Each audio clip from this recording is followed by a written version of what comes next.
अस्सलाम वालेकुम। आज हमारा जो लेक्चर है वो सीपीसी के मुतल्लिक है और इसमें हम कुछ सेक्शंस को डिस्कस करेंगे, specially for the students of law gate.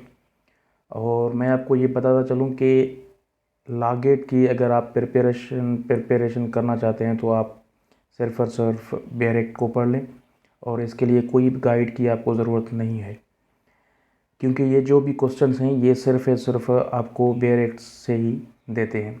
इसमें क्या है कि फॉर एग्जांपल अभी the code of civil procedure, इसकी डेट है 1908, तो वो आपको मिसगाइड करने के लिए 3-4 ऑप्शन देंगे, 1908, 1907, 1909। तो इसका जो सही करेक्ट ऑप्शन है वो 1908 है। ये सीपीसी जो है इसकी हम एक्सटेंशन को देखेंगे। सेक्शन 1 जो है ये short title, commencement and extend के मुतल्लिक है। तो this act may be cited या this act may be called as the code of civil procedure 1908। अब ये कब इन्फोर्स होगा? It shall come into force on the first day of January 1909। तो 1909 में ही इसको इन्फोर्स किया गया। ये 1908 में से बनाया गया था और उसके बाद 1909 फर्स्ट जनवरी को इसको इन्फोर्स किया गया था सीपीसी को। तो आपसे ये भी पूछ सकते हैं कि सीपीसी वाज इनेक्टेड ऑन 1908 और 1909। अगर इनेक्टमेंट की डेट हो तो 1908 है, अगर इन्फोर्समेंट की डेट हो तो वो है 1 जनवरी 1909। तो ये इसमें फ़र्क है, ये आपको याद रखना चाहिए। उसके बाद जो सेक्शन 2 है, इसकी ये जो सेक्शन 2 है डील्स विद द डेफिनेशन। इसमें डेफिनेशन कुछ दिए गए हैं, जैसे कि कोड की मायना क्या है। जब भी आएगा, जब भी हम कोड को इस्तेमाल करेंगे तो कोड का मतलब होगा कि कोड मीन्स इंक्लूड्स रूल्स। तो कोड इंक्लूड्स रूल्स। उसके बाद सेक्शन 2 सबसेक्शन 2 ये डील करता है डिक्री से। और डिक्री की माना क्या है? Decree means the formal expression of an adjudication which so far as regards the code express it conclusively determines the rights of the parties with regard to all or any of the matters in controversy in suit and may be either preliminary or final. It shall be deemed to include। अब ये जो decree है क्या? Code की एक formal expression है। For example आपने एक सूट दायर कर लिया। अभी ये जो लॉ गेट में जो क्वेश्चन आएगा उसके मुतल्लिक तो आपसे ये पूछा जाएगा कि डिग्री मीन्स फॉर्मल एक्सप्रेशन या कंप्लीट एक्सप्रेशन या इनफॉर्मल एक्सप्रेशन, ये आपको ऑप्शन दिए जाएंगे। तो इसका सही जो आंसर है वो है formal expression. For your more knowledge, degree क्या होता है? आपने एक सूट दाखिल कर लिया, ए और बी ने एक सूट दाखिल कर लिया, ठीक है। उसमें जो है ना कोड ने जो डिग्री पास की है उसको हम कहते हैं फॉर्मल एक्सप्रेशन। अब डिक्री की ये अक़साम बताए गए इसी डेफिनेशन में कि डिक्री की कौन कौन से जो है ना वो काइंड्स हैं। तो डिक्री जो है ना वो आपका फाइनल भी हो सकता है, प्रिलिमिनरी भी हो सकता है। और decree shall include rejection of plaint.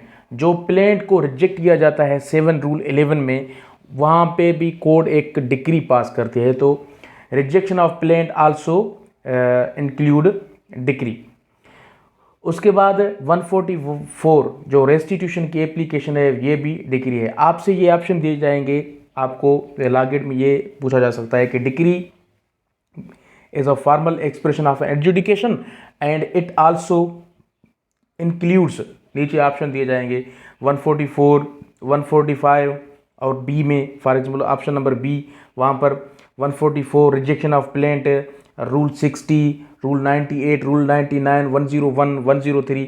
तो ये आपको आपके पास एक कॉपी होनी चाहिए जहाँ पर आप ये इस क्वेश्चन को लिख लें कि decree means formal expression of an adjudication.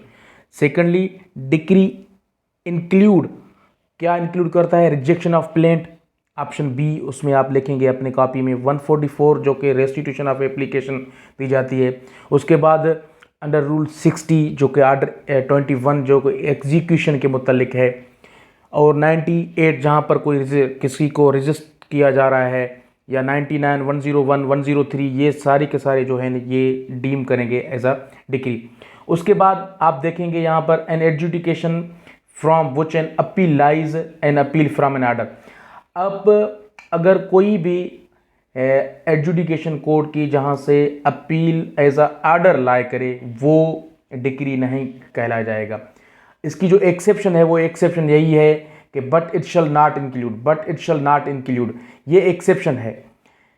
N adjudication from which appeal lies as an appeal from an order, तो ये डिक्री नहीं, इसको डिक्री हम नहीं कर सकते। और उसके बाद any order for of dismissal for default, अगर किसी भी सूट को डिसमिस किया जाता है फॉर डिफ़ॉल्ट, तो वो भी डिक्री नहीं, उसे हम नहीं कह सकते, क्योंकि डिक्री हमने पढ़ लिया जो कि किसी पार्टीज की राइट को डिटरमाइन करे।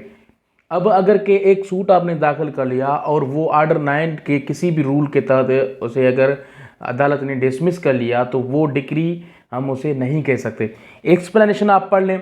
अब एक्सप्लेनेशन क्या है? एक्सप्लेनेशन कह रहा है कि a decree may be preliminary whether proceeding to be have been before suit can completely be disposed of.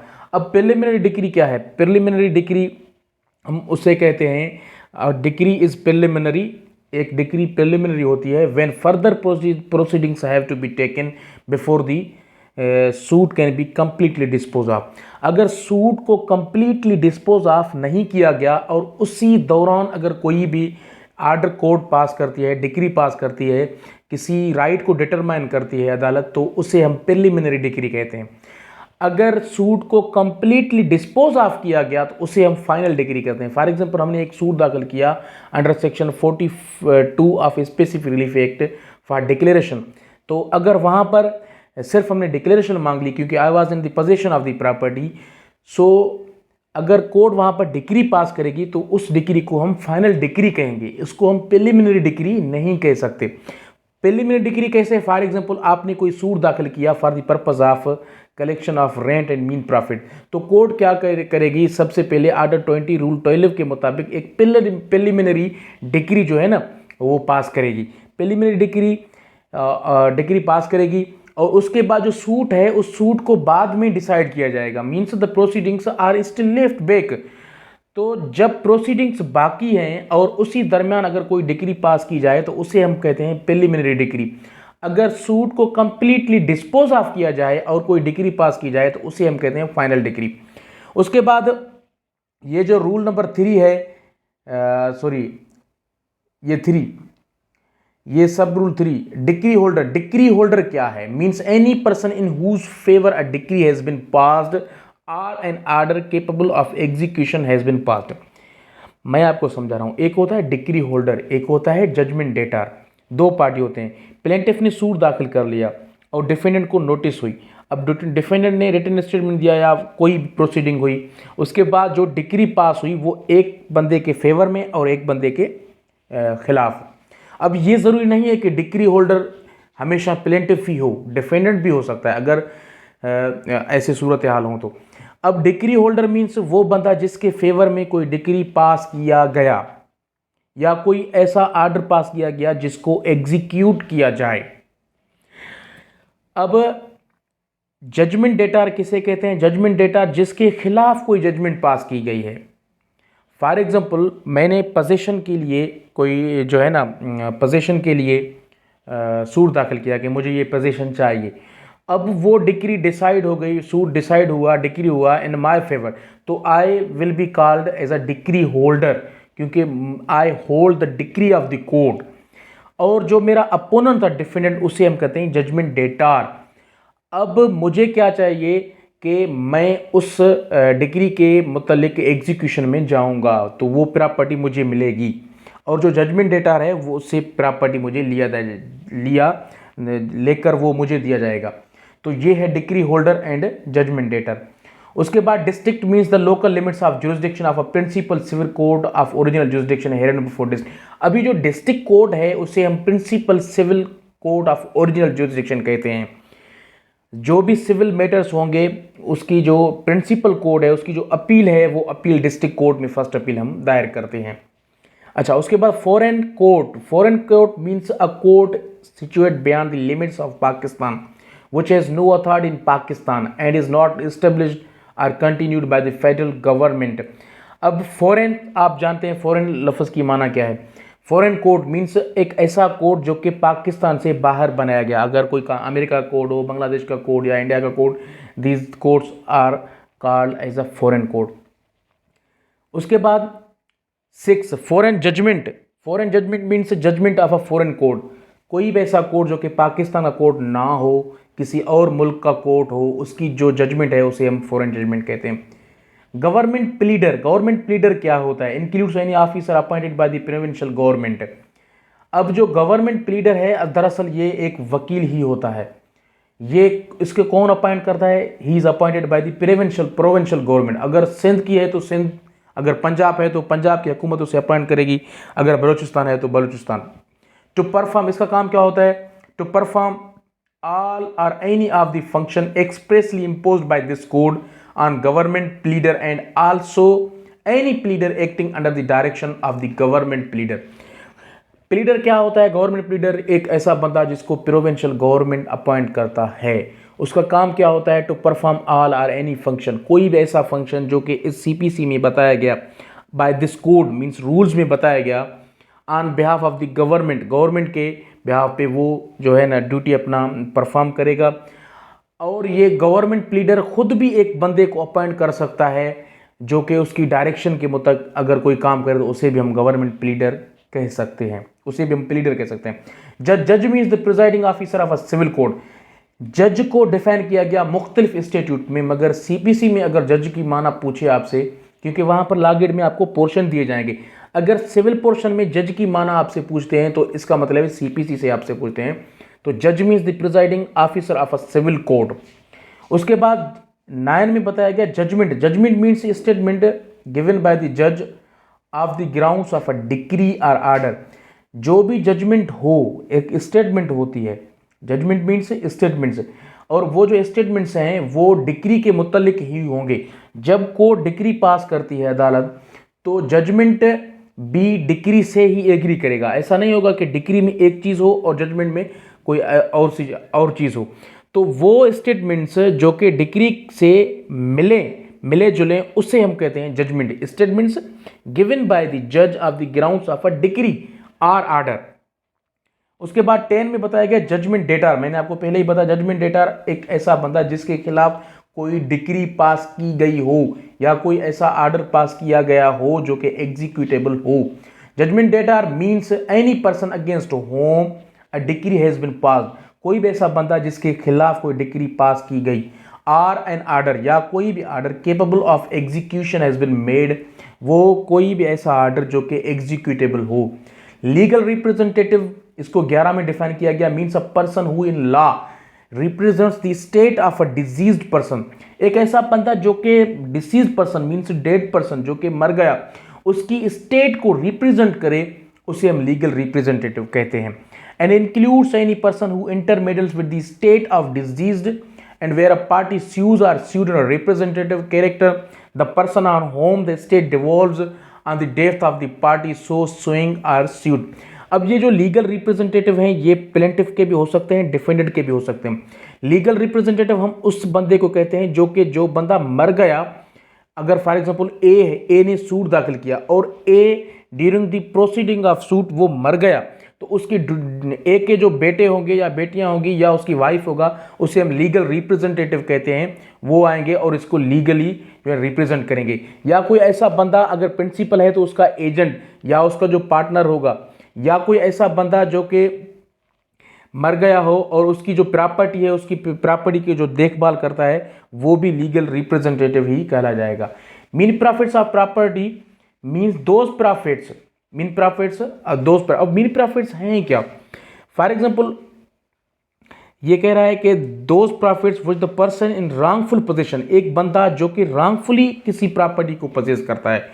ए के पास एक प्रॉपर्टी है जो कि वो उसकी खुद की नहीं है मगर है बी की प्रॉपर्टी, मगर इसने उसे कब्जा कर लिया, ग्रेप कर लिया, कंट्रोल कर लिया। 2 या 3 शॉप्स हैं जो कि ए के कंट्रोल में हैं, मगर A is not the real owner of the property, he has illegally and wrongfully occupied this property. अब जो भी मीन प्रॉफिट आएगी, अब जो भी रेंट वगैरह ये वसूल करता है ए बी की प्रॉपर्टी से, इसे हम कहते हैं mean profits. Means proper those profits which the person in wrongful position. अब ए जो है ना वो wrongful possession में है of such property actually received और माइट विद ऑर्डिनरी डिलिजेंस है रिसीव्ड देयर फ्रॉम। अभी जो भी रेंट रिसीव करेगा ए, उसको हम मीन प्रॉफिट करेंगे टुगेदर विद द इंटरेस्ट, और उसके ऊपर जो भी इंटरेस्ट होगा जब सूट डिसाइड किया जाएगा तो वहां पर भी इसको जो है ना वो इंटरेस्ट मिलेंगे। इसकी एक एक्सेप्शन है, but shall not include profits due to improvements made by the person in wrongful position. अब एक जो प्रॉपर्टी है बी की, ए के पास 2 शॉप थे, इसकी जो भी रेंट होगी वो जब सूट दाखिल करेगा 12 महीना या 13 महीना या 2 साल 3 साल 4 साल या 5 साल, अगर उस प्रॉपर्टी में जितनी भी रेंट उसने कलेक्ट किया वो अदालत कहेगा ए को कि आप भाई इसे वापस कर दें, इसके ऊपर जो इंटरेस्ट हुआ 4 लाख या 5 लाख वो भी परसेंटेज लगाकर कोर्ट उसे वापस करवाएगी। मगर इन दौरान अगर ए ने 2 शॉप थे 3 शॉप बनाए या कोई इंप्रूवमेंट बनाई तो वो उनसे नहीं लिया जाएगा, क्योंकि वो तो प्रॉपर्टी अब आनी है बी को, तो वो improvements made by the person in wrongful position they shall not be included in mean profits. उसके बाद movable property includes growing crops. Movable property एक होता है इमूवेबल प्रॉपर्टी, जैसे जगह है, कोई मार्केट है, कोई शॉप है, these are called immovable property. Movable property means the property which may move from one place to another. अब जो क्रॉप्स हैं ये मूवेबल प्रॉपर्टी इनको हम कहते हैं। Order means formal expression of an adjudication. अब ऑर्डर क्या है? Order means expression of any decision of a civil court which is not a decree. Decree जो ना हो। अब आपसे ये पूछ सकते हैं डिक्री ऑर्डर मींस, आपको भुलाने के लिए, order means the formal expression of any decision of a civil court which is a decree, which is not a decree means जो कि डिक्री ना हो उसे हम ऑर्डर कहते हैं। Pleader means any person entitled to appear and plead for any other in a court. कोई भी बंदा, कोई भी आपका प्राइवेट वकील है, एडवोकेट है, जो कि कोर्ट में अपीयर हो और आपको रिप्रेजेंट करे, उसे हम कहते हैं pleader. And includes an advocate, a civil and an attorney of a High Court. तो ये आपको याद करने चाहिए। Prescribed means prescribed by rules. Public officer means a person falling under any of the description, namely every जज is a public officer, every person in the service of Pakistan. Pakistan की जो भी सर्विस में है वो भी एक पब्लिक ऑफिसर ही कहला जाएगा। उसके बाद every commissioned officer, gazetted officer, every officer of a court of justice whose duty is as such officer to investigate, जो कि इन्वेस्टिगेट कर रहा है या कोई रिपोर्ट दे रहा है on any matter of law और फैक्ट। और उसके बाद every person who holds any office by virtue of which he is empowered to place और keep any person in confinement. किसी भी बंदे को लॉ के मुताबिक कन्फाइन कर सके उसे हम पब्लिक ऑफिसर ही कहते हैं। एवरी ऑफिसर ऑफ गवर्नमेंट, ये एक डिस्क्रिप्शन दी गई है, ये जो है ना आपको याद करने चाहिए। Rules means rules and forms contained in the first schedule are made under section 122 और 125। 122 में जो है ना हाई कोर्ट रूल्स फ्रेम करती है, या फर्स्ट शेड्यूल जो है जहां पर ऑर्डर 1, ऑर्डर 2, ऑर्डर 3 इसके जो रूल्स हैं इसे हम रूल्स कहते हैं। Share means in a corporation shall be deemed to include stock, debenture stock, debentures और bonds, and signed means save in the case of a judgement और decree and includes stamped. Signed भी means जो एक ऐसा judgement और decree जो कि stamped हो उसे हम साइन कहते हैं। तो ये डेफिनेशन क्लास हमने सेक्शन 2 को अच्छे तरह से पढ़ लिया। आपको ये ऐसे याद आएंगे कि आप एक कॉपी उठा लें और इसकी जो MCQs हैं आप इनको MCQs को अपने अल्फाज में बनाएं, तो इंशाल्लाह आपको ये याद आएंगे। Thank you so much.